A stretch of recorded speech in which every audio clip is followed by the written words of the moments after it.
Jérusalem, Jérusalem. Ma maison sera appelée maison de prière. Or vous, vous en faites une caverne de bandits! Les pharisiens fomentent un complot pour arrêter Jésus de Nazareth.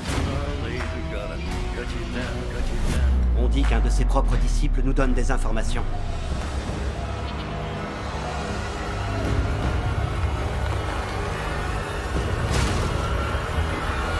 Sortez! Voici que l'heure vient. God is the ruler, yeah.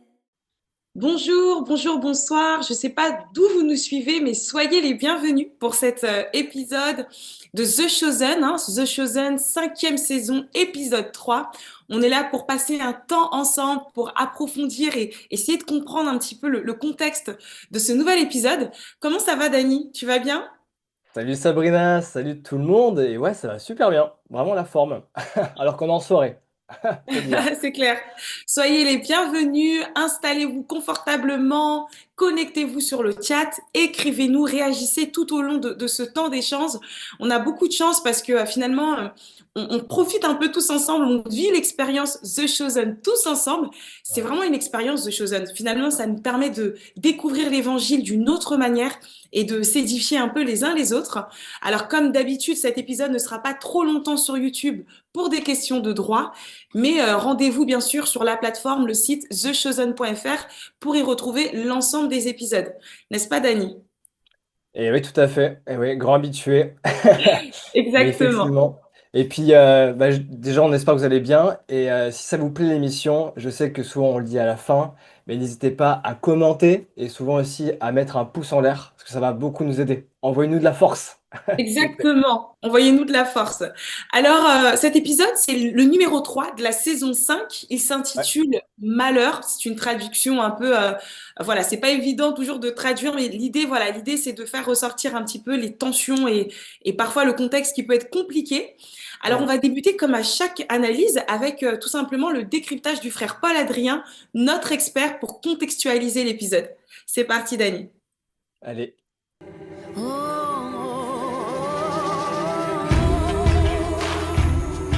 Saison 5, épisode 3. Exceptionnel. Alors là, de la saison, pour l'instant, c'est mon épisode préféré. Il n'y a rien à dire, il n'y a rien à acheter. C'est du bonbon pour les yeux. Alors, je reprends dans les choses que maintenant qui commencent à être posées. Vous savez qu'on commence toujours par la Sainte Seine, avec des phrases qui sont mises en exergue. Ce que j'ai trouvé intéressant dans le passage d'aujourd'hui, c'est que on a repris en gros des phrases de Jésus dans le discours dans Saint Jean, le dernier discours, qui est très solennel. Il y a quelque chose de très grave avec un vocabulaire très choisi. Et ici, ce qui était intéressant, c'était de voir comment est-ce que c'est repris de manière plus directe, de manière plus spontanée, de manière plus accessible. Donc ça donne un autre éclairage, de mettre ça plus en forme de dialogue question-réponse, et ce qui permet de mettre en avant les disciples qui sont totalement paniqués. Mais ils ne comprennent rien. Et ça, j'avoue que c'est très bien mis là dans The Chosen. Dans les choses aussi qui sont à peu près claires, c'est que si on reprend la chronologie traditionnelle, que tout ça, en gros, ça s'est passé en une semaine. Donc si jamais je reprends la tradition catholique, on met le dimanche des Rameaux. Bon, vous aviez l'entrée de Jésus à Jérusalem, c'était le premier épisode. Il regarde le temple. Et ensuite, lundi, en reprenant la chronologie de Marc, le lundi saint, pour les catholiques, vous avez la purification du temple. Donc ça, c'était l'épisode 2. Et aujourd'hui, épisode 3, on serait dans Mardi Saint. Mardi Saint, c'est les grandes controverses avec les pharisiens. Et ça tombe bien, c'est ce que vous aviez aujourd'hui. Donc là, on reprend juste où on s'en était arrêté sur la purification du temple. Et avec ce face-à-face que vous retrouvez entre Jésus d'un côté, les Romains et puis les autorités du temple. Alors, ce que j'ai trouvé assez étonnant, c'était ce que disait Jésus là dans The Chosen. Quand Jésus dit arrêtez les sacrifices. Bon. Ça, vous voyez, c'est intéressant parce que ça mérite de considérer 2 secondes. C'est pas dans les évangiles. Et dans les évangiles, on n'arrête pas de nous dire que Jésus n'est pas venu arrêter, il n'est pas venu abolir, mais il est venu accomplir. Donc ici, quand vous avez dans The Chosen Jésus qui dit arrêtez les sacrifices, ça ne sert plus à rien, ça, vous êtes plus dans la Bible, vous êtes dans l'interprétation de la Bible. Il leur dit simplement que ce qui se passe, c'est ni fait ni à faire et qu'il faut purifier tout ça. Donc maintenant, ce qui est intéressant, c'est que The Chosen vous le dit. Ça ne veut pas dire que The Chosen se trompe. Ça veut dire qu'ils vont plus loin que ce que disent la Bible. Ce qui peut-être d'une certaine manière est normal, puisqu'il faut bien faire un film de tout ça. Mais aussi pour vous dire que là, vous êtes peut-être dans l'interprétation, dans la catéchèse, dans l'explication de ce qu'a voulu faire Jésus. En fait, là, c'est une relecture chrétienne. A posteriori, on se dit, Jésus a remplacé un système sacrificiel par un autre système sacrificiel. Mais c'est nous qui le voyons après. Je vous dis ça, c'est intéressant parce qu'il y a toujours une petite hésitation quand même, au fur et à mesure, je commence à comprendre dans The Chosen, entre est-ce que je raconte l'histoire ou est-ce que j'explique l'histoire. Et ça, c'est un exemple typique. Bon. Et puis après, vous avez, alors ce qui était très bien vu, c'était la densité de la foule, quoi, et puis le climat. Et après, vous avez tous les débats. Donc ça, c'est l'autre grande chose, c'est que l'épisode d'aujourd'hui est structuré avec des débats. Il y a des débats partout. Il y a des débats des apôtres entre eux, qui comprennent rien, qui sont complètement dépassés, et vous sentez que ça va crescendo. On a eu la dernière fois les débats des grands prêtres, enfin du grand prêtre avec Hérode. On a encore le débat entre Ponce Pilate, Atticus et le grand prêtre.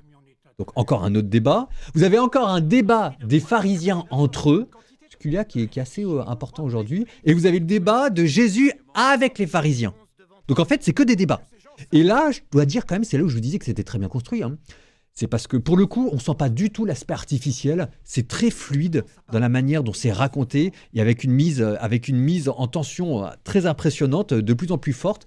Et ça se termine à la fin de l'épisode avec le discours apocalyptique sur le mont des Oliviers. Et tout ça est à la fois très biblique sur la chronologie, parce que les polémiques sont les vraies polémiques, c'est au jour où ça doit être mis. Les pharisiens, c'est vraiment ce qui est dit dans la Bible. Donc c'est vraiment très bien, c'est vraiment très très bien. Avec des choses qui sont assez extraordinaires. Là par exemple, vous avez Jésus qui fait des paraboles et qui les transforme en spectacle. Et donc en fait, c'est là où vous disiez, oui, mais en mettant dans le monde antique, il n'y avait pas de cinéma. Donc il y avait des spectacles de rue. On sait que dans la Rome, il y avait des spectacles de marionnettes, il y avait des spectacles de mimes. Et là, probablement qu'à Jérusalem, vous aviez peut-être effectivement des prophètes qui prenaient leurs paraboles et qui les montaient en spectacle de rue. Non seulement, c'est pas impossible, mais en fait, quand vous y réfléchissez, c'est plutôt très, très, très, très crédible. Et on sait aussi que Jésus enseignait tous les jours dans ce temple, donc tout était prévu. Là, ce qui est pas mal, c'est que vous avez Jésus qui a senti le coup venir avec les pharisiens et qui a prévu, réponse du berger à la bergère, la petite parabole qui allait bien. Alors, c'est justement là que vous avez les grandes confrontations. Donc ça, c'est les confrontations classiques. Alors, vous avez eu 2 des 3 grandes polémiques. Donc, vous avez eu, est-ce qu'il faut donner l'argent à César? Donne-nous le plus grand commandement. Et il manque sur la résurrection, mais ça, c'est avec les Sadducéens. Je note sur est-ce qu'il est permis de payer l'impôt à César. C'est ce que je vous disais. Normalement, dans l'Évangile, il y a juste Jésus qui dit « Montrez-moi une pièce ». Normalement, d'ailleurs, c'est les pharisiens qui la sortent de leur poche pour montrer qu'ils participent complètement à ce système. Et Jésus dit « Écoutez, rendez à César ce qui est à César et à Dieu ce qui est à Dieu ». Et il faut les imaginer qu'il leur renvoie la pièce à la figure en disant « De toute façon, tout ça, ça ne m'intéresse pas. Votre question, c'est juste une question financière. Rendez à Dieu ce qui est à Dieu ». Et rendez à César ce qui est à César, quoi. C'est une manière à la fois de répondre à la question, de botter en touche et d'humilier ces pharisiens. Et là, dans The Chosen, Jésus commence par faire un long paragraphe explicatif. Et ensuite, il dit la phrase « Rendez à César ce qui est à César et à Dieu ce qui est à Dieu ». Donc c'est toujours la même chose. Est-ce qu'on est en train de raconter l'histoire ou est-ce qu'on est en train d'expliquer l'histoire ? Là, typiquement, vous êtes dans un moment où on n'est pas en train de raconter l'histoire, vous êtes en train d'expliquer l'histoire, vous êtes en train d'expliquer la réponse de Jésus. Et ici, ce qui est très intéressant, c'est de voir Jésus qui fait sa montée en puissance dans le temple de Jérusalem. On imagine très bien la scène. Et à la fin, vous avez les disciples qui sont obligés de l'exfiltrer, quoi. Et tout ça est d'un réalisme. Ça marche très bien. Et puis après, Jésus qui leur dit « J'ai tout dit. J'ai dit tout ce que j'avais à dire. » Alors ça, non plus, c'est pas dans les évangiles. C'est un choix interprétatif, mais alors celui-là, il est extraordinaire. Celui-là, il est assez génial. Parce que de fait, Jésus a tout dit. Il a fait ses grands derniers discours. Il lui reste 2 grands derniers discours. Le discours apocalyptique, qui est à la fin de l'épisode, qui est un tout petit peu réduit. Ça, c'est dommage. On aurait bien je l'aurais bien développé un petit peu. Et puis le discours de la Sainte Seine, que cette fois-ci, vous avez juste au début des épisodes. Jésus a tout dit. Et ses disciples, moi, j'avais jamais réalisé ça, mais imaginez ses disciples, quand vous avez le maître qui dit, voilà quoi, moi j'ai tout dit, on ne reviendra plus au temple. Cette série est extraordinaire. Vraiment, il n'y a rien à acheter. Bon, profitez bien, et puis vite, l'épisode 4. Hein. Génial, génial. Sois béni, frère Waouh. Paul-Adrien, pour toutes ces analyses vraiment toujours aussi pointilleuses. Moi, franchement, je suis à chaque fois vraiment surprise de ce travail de contextualisation incroyable.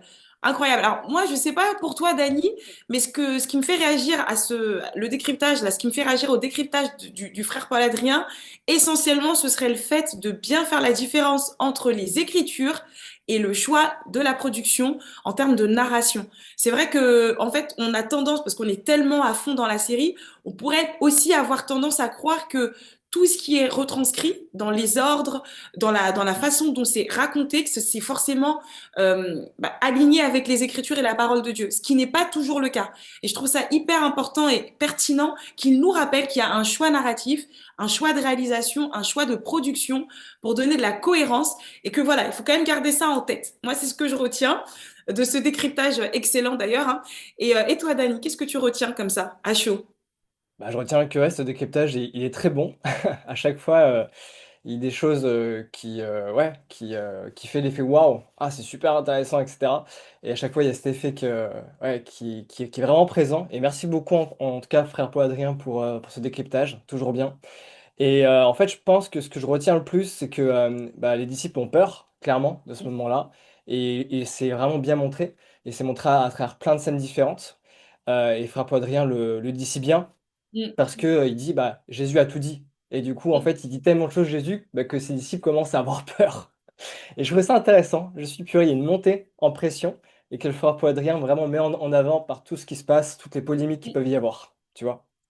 Intéressant, intéressant. Alors, et si on devait partager d'ailleurs nos témoignages ou finalement retenir ce qui nous parle le plus dans cet épisode, c'est aussi Mmh. ça, hein, ce temps qu'on prend à chaque fois avant chaque épisode, c'est aussi de s'édifier. Donc, mesdames et messieurs, vous qui nous suivez vraiment, n'hésitez pas justement dans la rubrique chat à partager aussi un peu vos témoignages. Mais Dany, de manière générale, dans l'épisode, le frère Paul Adrien le dit également, on sent qu'il y a beaucoup de tensions, il y a beaucoup de désaccords. Jésus avec ses disciples, Jésus avec les pharisiens, une tension avec le grand prêtre. On sent qu'il y a quand même pas mal de choses. Moi, c'est quelque chose qui me parle personnellement. J'y reviendrai un peu plus tard. Toi, Dany, qu'est-ce qui, de manière générale, dans cet épisode, dans ce thème, hein, qui est quand même assez controversé, qu'est-ce qui te parle le plus? Ouais, c'est marrant que tu parles de désaccords parce que c'est vrai que les désaccords, en tout cas, ce que je vois avec Jésus, c'est que ça l'a mené à que cette frustration vraiment, grandisse en elle. Et tellement qu'elle grandit, au travers, bah, voilà, des polémiques, face à l'injustice, Mm, mais aussi des polémiques face, du coup, à l'aspect politique, parce que les pharisiens, on sait, dans quoi ils trempent. Et mm, là, c'est la première fois que moi, personnellement, je vois Jésus, ouais, dans cette grande frustration et c'est tellement grand que ses disciples, le disent. Mais en fait, je vois aussi que c'est pas pour rien qu'il y a cette frustration qui arrive, c'est dans un timing, c'est dans un temps qui est donné et en mm, fait, Jésus le dit à plusieurs épisodes avant, il dit: «C'est pas le moment». C'est pas le moment, c'est pas le moment, c'est pas le moment. Parce qu'on se dit: «Mais purée, Jésus réagit, quoi». Mais en fait, il dit: mm, «Non, c'est pas encore l'instant pour le faire». Et là, on voit que le moment précis est arrivé, puisqu'il sait très bien que ça y est, quoi, c'est pratiquement la fin pour lui. Et en fait, cette frustration, bah, il la maîtrise parce qu'il la montre. Ça peut mm, faire parfois un peu peur et ses disciples, on le voit. Mais en mm. fait, on voit que Jésus dit bien à la fin: «J'ai dû tout dire, quoi». Il a tout dit.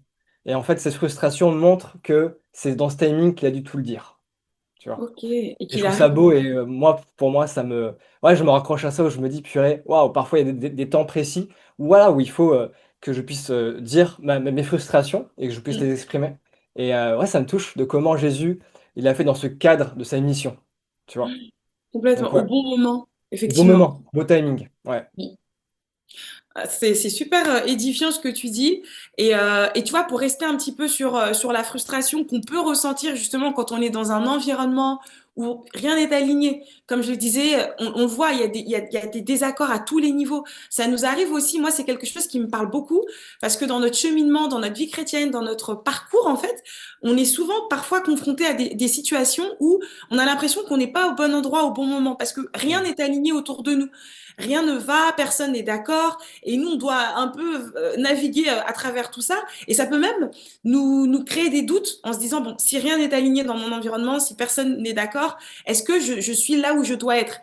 Et finalement, ça me parle parce que oui, parfois ça fait aussi partie du chemin que de traverser des zones ou des vallées où personne n'est d'accord, notamment avec soi, mais on doit rester aligné, nous, en tant qu'enfants de Dieu, à ce que Dieu attend de nous, en fait. C'est vraiment ce que je retiens dans cet épisode.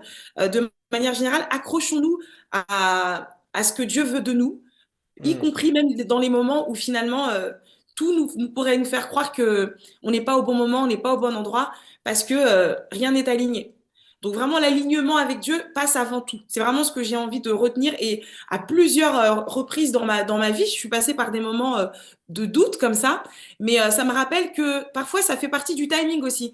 Rien n'est aligné, mais toi, reste focus sur Dieu. Et la prochaine étape, ce sera peut-être encore plus dans l'alignement. Donc, je ne sais pas ce qu'il en est pour vous, chers amis, mais voilà, partagez avec nous aussi, finalement, vos témoignages et ce que ce thème vous évoque de manière générale. C'est aussi ça, c'est aussi pour s'édifier les uns les autres qu'on prend ce temps et on en ressort toujours nourri. Voilà, on vit encore plus l'expérience The Chosen, qui est une expérience de partage avant tout. Alors Dany, on va passer à la suite. On a la chance d'avoir d'autres analyses avec les Two Disciples. Eux, ils voient tout à la loupe. Vraiment, ouvrez les yeux parce que vous n'allez pas être déçus. C'est parti. Allez, go. Comment les disciples ont découvert l'Esprit Saint sans faire exprès, l'inspection des moindres imperfections de l'agneau à sacrifier et pourquoi Jésus soutient à fond les collecteurs d'impôts. Ici, Two Disciples, on va chercher à comprendre les références bibliques et culturelles de chaque épisode de The Chosen à travers des micro-détails. 3, 2, 1, c'est parti! L'épisode 3 de la saison 5 commence comme tous les épisodes de la saison par des images du dernier repas de Jésus avec ses disciples. Mais si nous, on comprend ce que veut dire Jésus quand il parle de l'Esprit Saint, Vous aurez le Saint-Esprit. les apôtres, eux, ont l'air d'être un peu à côté de la plaque. J'essaie seulement de comprendre. Mais quel est le problème? Laissez-moi vous expliquer. Pour nous, chrétiens, le fait que Jésus est à la fois homme et Dieu fait partie de notre profession de foi. Mais pour les Juifs, c'est loin d'être évident. Il n'y a aucune notion de Trinité. Le Messie était attendu comme le Fils de Dieu, Montre-nous le Père. mais pas comme Dieu lui-même. Cela nous suffit. Et si l'Esprit Saint était présent tout au long de sa vie terrestre, Jésus veut maintenant le transmettre à ses disciples. Ce qui est sûr, c'est que les disciples s'attendaient à voir des choses extraordinaires. D'autant plus que Philippe a peut-être répété aux autres ce que Jésus a dit à Nathanaël, qu'il verrait des choses bien plus grandes encore. Si Dieu a déjà accompli de grands prodiges par Moïse, alors Jésus, qui est un plus grand prophète, devait accomplir des choses plus extraordinaires encore. Les disciples ont du mal à comprendre et à entrer dans le projet de Dieu. Finalement, un peu comme nous parfois. Mais où tu vas? Quel est le rapport entre les questions des docteurs de la loi et la porte par laquelle Jésus est entré dans Jérusalem? Vous vous souvenez, au début de la saison 5, Jésus était entré à Jérusalem par la porte des agneaux, 4 jours avant la Pâque. Et les questions des Juifs posées à Jésus viennent confirmer que c'est bien lui l'agneau à sacrifier. La pierre qu'ont rejetée les bâtisseurs est devenue la pierre d'angle. Dans la tradition juive, les agneaux à sacrifier pour la Pâque sont sélectionnés le 10 du mois de Nissan, dans le calendrier hébraïque. Le mois Nissan correspond à un mois printanier entre mars et avril dans le calendrier grégorien. Et ces agneaux sont immolés le 14, soit 4 jours de délai. Ce qui explique le délai de 4 jours entre l'accueil de l'agneau dans les familles et le jour du sacrifice, c'est qu'il fallait inspecter l'agneau sous tous les angles pour être sûr qu'il soit parfait, sans imperfection, sans blessure, qu'il soit assez pur pour être sacrifié. Même si les docteurs de la loi ont aussi des raisons politiques et cherchent à mettre en défaut Jésus, on peut aussi voir dans ces scènes une sorte d'inspection pour chercher les moindres défauts ou imperfections du discours de Jésus, être sûr que lui aussi soit pur et sans défaut. Et ce qu'on retient à la fin de cet épisode, c'est très clair, ils n'ont rien trouvé. Jésus est-il un soutien secret de Rome? Dans la confrontation avec Jésus, les Juifs ont trouvé la question piège. Est-il légitime de payer des taxes à César ou est-ce illégitime? Autrement dit, le peuple choisi par Dieu doit-il refuser de soutenir financièrement des oppresseurs? L'interprétation la plus simple de ce passage est de voir Jésus qui remet chacun à sa place. Mais en réalité, au-delà de la question financière pure, se mêle une question religieuse. Peut-on payer avec des pièces sur lesquelles il est marqué que l'empereur est fils de Dieu? Sur le denier de Tibère, en circulation à l'époque de Jésus, on voit l'inscription suivante. Tiberius César Augusti Filius Divi. C'est-à-dire, César, fils du divin. est-ce que payer, c'est reconnaître que César est Dieu, comme c'est marqué sur les pièces? En fait, ce que veut signifier Jésus par sa réponse, c'est qu'il est plus inquiet par ce qu'il se passe dans les cœurs que par les taxes. Il désire avant tout que le peuple se tourne vers Dieu, le reste est secondaire. Malheureusement, c'est à ce moment précis que Jésus commence à perdre la foule. C'était les Two Disciples, retrouve-nous sur notre chaîne YouTube. Dis-nous en commentaire quel est le micro-détail que tu es le seul à avoir vu. Soyez bénis. Waouh, excellent. excellent, excellent les Two Disciples. Moi, à chaque fois, je suis étonnée parce que effectivement, ils voient des choses que je ne vois pas. Donc, je ne sais pas si c'est pareil pour toi, Dani. Je ne sais pas si c'est pareil pour vous, mais vraiment bravo et merci d'attirer notre attention sur les tout petits détails. Ce qui me choque, c'est l'histoire de la pièce en fait. C'est-à-dire qu'à aucun moment j'aurais pu être interpellée par ça. Et c'est d'autant plus intéressant parce que c'est tout ce que ça induit en fait. Est-ce que utiliser ces pièces, c'est un acte politique, religieux, c'est-à-dire déclarer sa foi en César? Ou est-ce que ne pas le faire, au contraire, c'est refuser justement de participer à ce système? Merci pour merci pour ce détail. Je sais pas, Dani, toi, ce qui te fait réagir, mais je reste choquée en tout cas. Choqué carrément. Vraiment. Ouais, Je l'aurais déjà, pas vu merci sans eux. beaucoup. Bah, merci à l'équipe. Franchement, ils font du trop bon boulot. Et j'aime beaucoup le montage, je tiens à le dire. Et Mm. comme tu as dit, hein, je rebondis vraiment sur ce que tu dis. Et puis, je vais même dire un grand merci aux Two Disciples d'avoir dit ça. C'est que ça montre comment Jésus encourage le peuple à se tourner vers Dieu plutôt Mm. qu'à se focus sur ces débats de est-ce qu'on rend à César ce qu'à César ou à Dieu ce qu'à Dieu. Et j'aime bien comment Jésus casse ça en deux en se disant, mais rendez à César ce qui lui appartient, mais surtout faites attention aussi à rendre à Dieu ce qui appartient à Dieu, c'est-à-dire votre cœur. Donc faites gaffe à votre cœur avant tout. Et j'aime bien Mm. comment Jésus remet l'essentiel à sa place. Et j'aime bien, c'est un peu l'expression que j'utilise souvent, mais il remet un peu l'église au centre du village en disant bah Dieu est toujours là et soyez redevables envers Dieu parce que c'est lui qui fait attention à ce que vous dites et à ce que vous faites. Et je trouve ça Mm. beau, comment les Two Disciples ont réussi à l'amener dans l'épisode. Ouais, vraiment incroyable, hein. Merci les Two Disciples. Soyez bénis. Dites-nous vous aussi ce que vous avez pensé de ces micro-analyses. On a Ouais. la chance de pouvoir avoir une lecture de l'épisode à différents niveaux avec le frère Paul Adrien et avec les Two Disciples qui attirent notre attention sur des choses essentielles mais invisibles. Ils sont très forts. C'est clair. Alors, Dani, on va poursuivre. On va poursuivre avec notre rubrique ambassadeur. C'est une rubrique très importante. C'est celle qui nous permet d'aller encore plus loin avec la série The Chosen. Elle nous permet de créer du lien et plein d'autres choses. Dis-nous tout, Dani. C'est clair, elle permet de créer beaucoup de liens Mm. au point où on est déjà sur les réseaux sociaux. Vous êtes plus de 1 300 000 à nous suivre. Waouh, Et waouh. ouais, waouh, comme tu dis, ça fait chaud au cœur de voir qu'il y ait autant de personnes, que ce soit sur Facebook, TikTok, YouTube, Instagram, et aussi sur notre site, hein, qui viennent bah, suivre l'actualité, mais pas que, parce qu'on fait pas que ça. Et donc déjà, merci du fond du cœur pour tout ce que bah, vous faites avec nous, pour vos follow et puis surtout pour vos interactions. Déjà, ça c'est top. Et ensuite, Incroyable. aussi, pour vous dire, on est aujourd'hui 190 ambassadeurs aussi dans la communauté. Et Top. du coup, ces ambassadeurs, ils font quoi? Bah, ils font des choses dans leur ville, dans leur région. Ils se voient entre eux, ils font des événements entre eux. Et on voit que ça grandit et qu'il y a beaucoup d'événements qui se font. Et ça, c'est trop bien. D'ailleurs, en parlant d'événements, eh bien, il y en a certains qui vont arriver.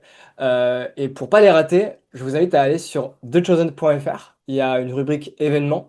Et n'hésitez pas à y aller parce qu'en été, vous savez qu'il y a des choses qui se passent. Et ben, il y a des informations qui viennent d'arriver. Donc, je vais juste aller voir, après l'émission, bien sûr. Mm.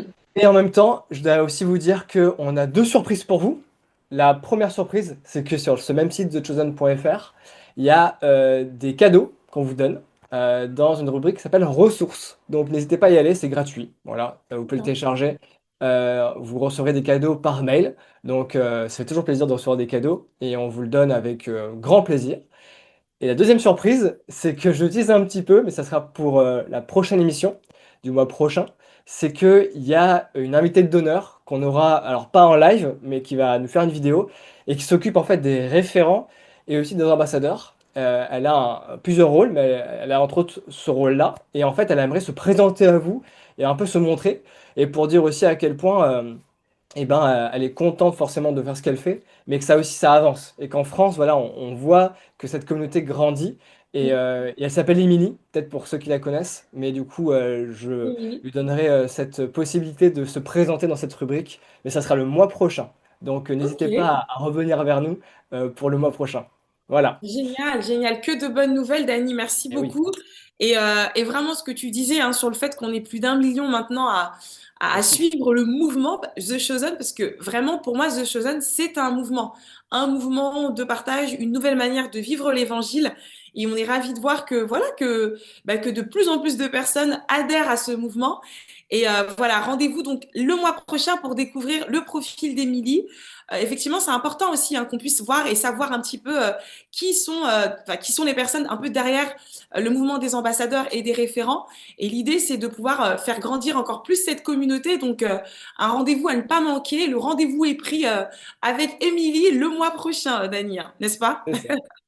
C'est ça, exactement. Alors, on va arriver bientôt au terme de notre temps d'échange. On va pouvoir vous permettre de découvrir cet épisode 3 de la saison 5, The Chosen. À nouveau, rendez-vous sur le site thechosen.fr, hein, sur la belle plateforme que l'on a pour vous permettre d'accéder à l'épisode.